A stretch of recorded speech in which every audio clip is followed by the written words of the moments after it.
मेरा नाम डॉक्टर अब्बास है। आज हम डिस्कस करने जा रहे हैं कि आप अपने क्लिनिक को रजिस्टर कैसे करा सकते हैं।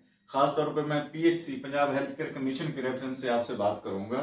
ठीक है, उसी की जो जो रिक्वायरमेंट्स हैं उनके बारे में मैं आपसे डिस्कस करूंगा और तकरीबन 90% मिलती जुलती रिक्वायरमेंट्स ही होंगी सारे जो इंस्टीट्यूट्स हैं जो रजिस्टर करते हैं हेल्थ केयर फैसिलिटी को।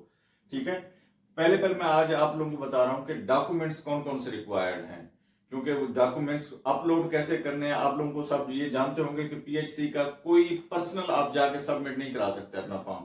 सारा प्रोसेस आपने ऑनलाइन करना है।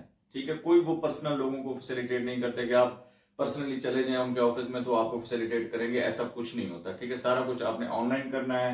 आज की वीडियो में आप लोगों को बताऊंगा कि डॉक्यूमेंट्स कौन कौन से प्रिपेयर करने हैं आप लोगों ने। उसके बाद अगर मुझे मौका मिला और कोई क्लाइंट आ गया जिसके मैंने जो ना रजिस्ट्रेशन जैसे मैं करा के देता हूँ क्लिनिक्स की, तो वो उस क्लाइंट का जो प्रोसीजर मैं पूरा करूंगा उसकी वीडियो रिकॉर्ड करके वो भी मैं आप लोगों को अपलोड कर दूंगा। लेकिन उसका मैं प्रॉमिस जल्दी इसलिए नहीं करता कि जब क्लाइंट आएगा तभी वो होगा। तो लेकिन आपने जो ना थोड़ा सा कम्प्लेक्स प्रोसेस है, लेकिन आप लगे रहें तो हो ही जाता है अल्टीमेटली। ठीक है, अगर कंप्यूटर की थोड़ी बहुत हाउ नो है अगर आपको तो। लेकिन उसके लिए डॉक्यूमेंट्स कौन कौन से चाहिए होंगे आपको।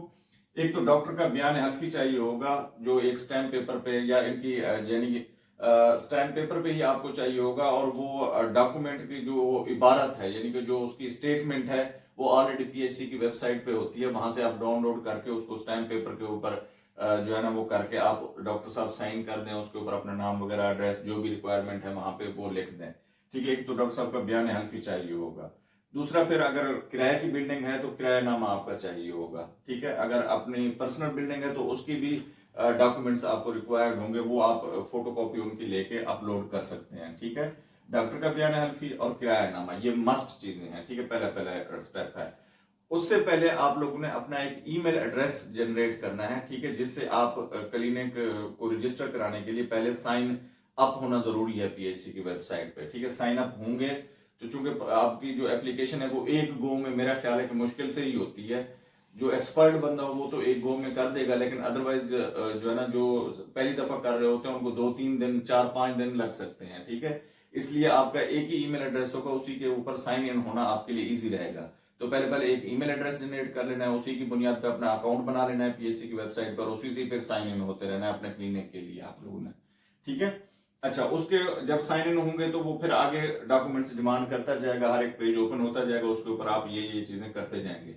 अच्छा, डॉक्टर की डिग्री की जो है ना फोटोकॉपी आपको चाहिए होगी, वो भी अपलोड करनी है। मार्कशीट डॉक्टर साहब की जो फाइनल ईयर की होगी वो अपलोड करनी है आपने। ठीक है, उसके बाद आईडी कार्ड डॉक्टर का भी और ओनर का भी। अच्छा, इसमें दो चीजें डिफ्रेंशिएट कर लें आप। पहले होता आमतौर पे यही है कि डॉक्टर ही ओनर होता है। ठीक है, तो डॉक्टर एज अ डॉक्टर भी होगा और एज अ मैनेजर भी होगा। ठीक है, दो कैटेगरीज होती हैं, या मैनेजर होता है या ओनर होता है। ठीक है, अगर कोई यानी इन्वेस्टर है वो इन्वेस्ट कर रहा है वहां पे तो वो एज अ मैनेजर होगा, और डॉक्टर जो वहां पे एज अ डॉक्टर अपना बयान हल्फी जमा कराएगा वो होगा। लेकिन अगर डॉक्टर का पर्सनल क्लिनिक है तो डॉक्टर भी वही होगा और मैनेजर भी वही होगा। इन कैटेगरीज का ख्याल रखना है आप लोगों ने। इनके डिफरेंट फॉर्म्स आते हैं वो आपने फिल करने हैं, इन चीजों को ख्याल रख के। ठीक है, अच्छा, आईडी कार्ड हो गया डॉक्टर का भी ओनर का भी। अच्छा, उसके बाद पिक भी चाहिए होगी। ठीक है, ओनर की भी पिक चाहिए होगी और डॉक्टर की भी पिक चाहिए होगी आप लोगों को। ठीक है, ये अपने जहन में रखनी है चीज। सिग्नेचर सैंपल दोनों के चाहिए होंगे, डॉक्टर का भी चाहिए होगा और ओनर का भी चाहिए होगा। यानी कोई भी आप सिग्नेचर करते हैं जो आपके प्रोफेशनल या इसको ऑफिशियल सिग्नेचर है, वो आपने यानी कि उनकी फोटो बना के तो पीडीएफ में कन्वर्ट करके वो भी अपलोड करनी है आपने। ठीक है, सिग्नेचर सैंपल हो गया। उसके बाद क्लिनिक एड्रेस पूरा प्रॉपर जो यानी कि बयान हल्फी जो किरायानामा होगा आपका उसके ऊपर एड्रेस लिखा होगा, तो वही एड्रेस आप लोगों ने जो है ना वहां पे अपलोड करना है। उसके बाद फोन नंबर भी आप लोगों ने ऐड करना है। ठीक है, कोई भी जैसे पीएचसी आपसे कॉन्टेक्ट कर सके तो वो फोन नंबर ऑफिशियल है। किसी बार डॉक्टर का अगर इनके डॉक्टर एज ए एम्प्लॉय है तो उस डॉक्टर का ना दें, ओनर का ही फोन नंबर देना चाहिए, क्योंकि जो भी अपडेट्स आनी है वो एक ही फोन नंबर पे आएंगी जो शुरू से ही आप देंगे। डॉक्टर तो आएगा, हो सकता है वो 10 महीने बाद 2 साल बाद छोड़ के चला जाए, तो इसलिए आपका अपना पर्सनल नंबर हो जो वही देना है आपने पीएचसी की वेबसाइट पे। उसके बाद इंस्ट्रूमेंट लिस्ट है। इंस्ट्रूमेंट लिस्ट में मैं आपको बताऊंगा जो भी चीजें आपने रखी हैं थर्मामीटर है, आपके पास नेबुलाइजर मशीन है, ऑक्सीजन सिलेंडर है, ईसीजी है, जो भी चीज है आपके पास, आपने वो मेंशन वहां पे जरूर करनी है। अच्छा, इसमें मेंशन करते वक्त एक चीज का आप लोगों ने ख्याल करना है, ठीक है।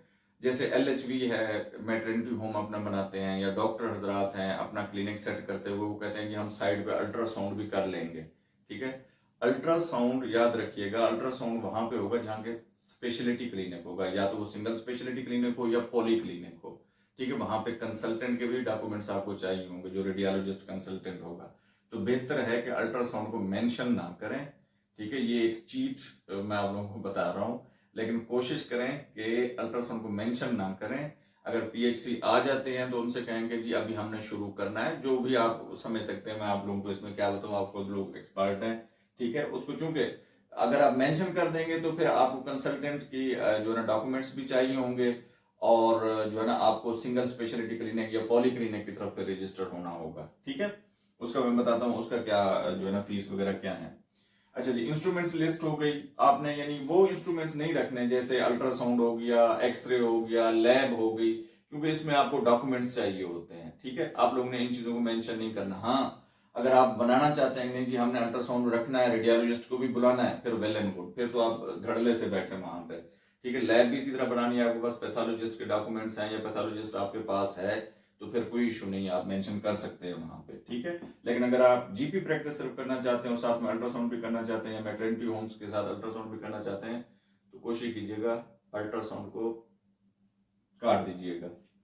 उसके बाद आपकी डिस्पेंसर लिस्ट, या यानी कि स्टाफ जो है, जो भी है आपका स्टाफ, एक डिस्पेंसर है, एक नर्स है, एक फार्मासिस्ट है, जो भी है आपके पास, उसकी लिस्ट जरूर होनी चाहिए। अच्छा, अब एक कम से कम आपका क्वालिफाइड बंदा जरूर होना चाहिए स्टाफ में, चाहे वो डिस्पेंसर हो, चाहे नर्स हो, चाहे फार्मासिस्ट हो, जिसके पास एक डिग्री हो, ठीक है ना। कोई भी छोटी मोटी डिप्लोमा हो, डिग्री हो, वो जरूर आपके पास होना चाहिए ताकि आप उसको ऐड कर सकें। अच्छा, दूसरी एक चीज का ख्याल रखिएगा, अब क्लिनिक आपका लाहौर में है, डॉक्टर साहब मुल्तान बैठे हुए हैं, उनकी यानी कि जॉब मुल्तान है, तो ये गलती ना करना क्योंकि ये रिजेक्ट हो जाएगी, ठीक है। रिजेक्शन की मैं आप लोगों को एक बात कहूं, जो भी डेफिशिएंसीज रह जाएंगी, ठीक है, जो भी डेफिशिएंसीज रह जाएंगी, पीएचसी आपको 3 दफा आगाह करेगी उससे कि जी ये डेफिशिएंसी है आपकी, ये पूरी कर दें। आपने पूरी कर दी, कहीं और जाके डेफिशिएंसी रहेगी, वो बताएंगे कि जी ये वाली डेफिशिएंसी रहेगी, ये पूरी कर दें। याद रखिएगा, अगली डेफिशिएंसी की जो लिस्ट बताएंगे वो फाइनल होगी, उसके बाद आपकी रजिस्ट्रेशन फिर कैंसिल हो जाएगी। कैंसिल से मतलब ये है कि नए सिरे से आपको वाउचर भरना पड़ेगा फिर, ठीक है। पैसे, फीस, रजिस्ट्रेशन फीस नए सिरे से आपको ऐड करनी पड़ेगी फिर। इस चीज को अपने माइंड में रखिएगा। मैक्सिमम 3 गलतियों की गुंजाइश है आपके पास, इससे ज्यादा की नहीं है, ठीक है। अच्छा, तो इसलिए मैं कह रहा हूं कि डॉक्यूमेंट्स आपके पास उन डिस्पेंसर्स वगैरह के उनके रेडी होने चाहिए। ये ना हो कि आपकी एक जो है ना आ जाए आपको पॉपअप के जी आपने डॉक्यूमेंट्स अपने स्टाफ के जमा करें, दूसरा आ जाए जी आपने इनकी लिस्ट नहीं दी, तीसरा आ जाए जी आपने फीस नहीं भरी। इस तरह की यानी कि अवॉइड करना है आप लोगों ने, ठीक है।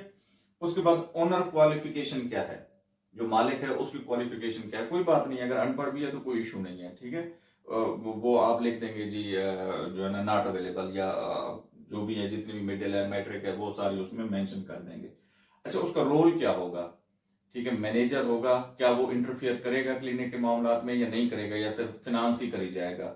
मैनेजर उसने किसी और को रखा होगा, क्योंकि मैनेजर भी चाहिए है और जो है ना डॉक्टर भी चाहिए है वहां पे। डॉक्टर यानी कि दोनों फंक्शन भी परफॉर्म कर सकता है, लेकिन अगर डॉक्टर सिर्फ एज अ डॉक्टर ही बैठ रहा है, पेशेंट्स को उसने चेक करना है, तो मैनेजर का होना वहां पे जरूरी है। वो आप अपने स्टाफ को भी कर सकते हैं, अगर आप एज अ जो है ना वहां पे क्या कहते हैं उसको, अगर आप वहां पे इन्वेस्ट कर रहे हैं, एज अ इन्वेस्टर हैं, तो फिर आपका जो स्टाफ होगा उसको भी आप एज अ मैनेजर वहां पे कैटेगराइज कर सकते हैं, ठीक है। तो ओनर के क्वालिफिकेशन क्या है और ओनर का रोल क्या है, ठीक है, ये भी आप लोगों को पता होना चाहिए। इसके बाद आ जाती है फीस। अच्छा, इसमें 2 वाउचर बनते हैं आपके, ठीक है। पहला फीस बनती है रजिस्ट्रेशन की। तो ये रजिस्ट्रेशन फीस जब आप डॉक्यूमेंट्स जमा करा रहे होंगे, ठीक है, उससे पहले आपके पास ये वाला वाउचर होना चाहिए, और ये तकरीबन कोई 2000 रुपए का होता है, ठीक है। 2000 रुपए का वो उस वाउचर जब आप डॉक्यूमेंट्स ऐड कर लेंगे ये सारे अपने, तो वाउचर की जब वो सेक्शन आएगा वहां पे वाउचर जब प्रिंट करेंगे तो उसके ऊपर लिखा होगा कि जी किन किन बैंक्स में आप जमा करा सकते हैं। उसको वो जमा कराना है। आपने एक आधा दिन वाउचर प्रिंट करा लिया, एक आधा दिन लेट हो जाए तो कोई इशू नहीं होता उससे, ठीक है। तो वो आपने जो है ना वाउचर पे करना है, उसकी एक PDF फाइल बनानी है, फिर वो भी अपलोड कर देना है उसके बाद, ठीक है। अच्छा, तो उसके बाद ये सारे प्रोसेस जब आपके कंप्लीट हो जाते हैं, ठीक है, वो कहते हैं कि जी आपने सारे डॉक्यूमेंट्स जमा करा दिए हैं, ठीक है, आपने वाउचर भी ये वाला फीस वाला जमा करा दिया है, अब आप वेट करना है आपने, ठीक है। फौरन ही, चूंकि वो एक पॉपअप आया होता है कि जी आप लाइसेंस के लिए भी अप्लाई कर सकते हैं, लेकिन फौरन आपने नहीं करना, 2 से 3 दिन का वेट करना है। वो खुद ही आपको जो है ना मेल करेंगे कि जी आपकी रजिस्ट्रेशन कंप्लीट हो चुकी है, आपके डॉक्यूमेंट्स कंप्लीट हैं, ठीक है। रजिस्ट्रेशन हमने आपको ये नंबर दे दिया, रजिस्ट्रेशन नंबर। अब आप जो लाइसेंस होता है उसके लिए अप्लाई करें, ठीक है। लाइसेंस की फीस होती है 10,000 रुपए, जो आज की डेट तक है, ठीक है। वो आपने वाउचर फिल करना है, वो भी उसी तरह होगा, यानी कि एंड वाला स्टेप जो होगा वो ये वाला वाउचर कॉपी करना होगा, सॉरी डाउनलोड करना होगा, ठीक है। इसको जब आप डाउनलोड कर लेंगे, ठीक है, इसको भी आपने जाके भरना है। बैंक लिखे होंगे कौन से बैंक में जो है ना अप्लाई करना है, इसको आप भर सकते हैं इस वाउचर को, ठीक है। जब भर लें इसको, तो उसकी भी PDF फाइल बना के तो उसी सेक्शन में ही उसको अपलोड कर देना है, ठीक है। तो ये सारी चीजें आपने करनी है। तो उसके बाद आप वेट करना है विद इन 1 मंथ, ठीक है। तो आपको ये परमानेंट लाइसेंस जो है, या लाइसेंस जो है आपका ये मिल जाएगा। अच्छा, अब जो मेन चीज लोग अक्सर मेरी वीडियोस के नीचे कमेंट करके पूछते हैं कि सर कब जो है ना क्लिनिक को रजिस्टर कब कराना चाहिए है, ठीक है। मैं ये सजेस्ट करूंगा कि क्लिनिक आपने अभी शुरू नहीं किया तो उसकी रजिस्ट्रेशन करा दें, क्योंकि अगर खुदा ना खास्ता PHC का जो है ना वो पड़ गया वहां पे छापा, तो क्लिनिक भी सील हो जाना है, और जो है ना फाइन भी हो जाना है, हैवी फाइन हो जाना है, ठीक है। तो कली खिलने से पहले मुरझा जाएगी। तो इसलिए बेटर है कि 2,000 रुपये ज्यादा नहीं चार्जेस उसके, ठीक है, 2,000 रुपये लगते हैं। तो वो आप जो है ना भर के ये सारा अपने रजिस्ट्रेशन कंप्लीट करा लें, क्योंकि फिर लाइसेंस आपको अलाउ कर देते हैं वो कि जी आप चले, आप क्लिनिक खोलें, प्रैक्टिस शुरू करें, ठीक है। लाइसेंस आपको बाद में मिलता रहेगा, ठीक है। अगर हमारी खिदमत लेना चाहते हैं तो हम मिनिमल से चार्जेस के साथ आपको रजिस्टर ये सारा प्रोसेस सारा हम करके देंगे। उसमें ये होगा कि सारे डॉक्यूमेंट्स आपने प्रोवाइड करने हैं, ठीक है, या हम डिस्कशन करके क्या क्या चीजें हैं, क्या क्या चीजें नहीं हैं, उनको हम सॉर्ट आउट कर लेंगे इकट्ठे बैठ के, ठीक है। उम्मीद है ये मालूमाती वीडियो आपको पसंद आई होगी। हमारे चैनल को लाइक, सब्सक्राइब और दोस्तों के साथ शेयर जरूर कीजिएगा। शुक्रिया।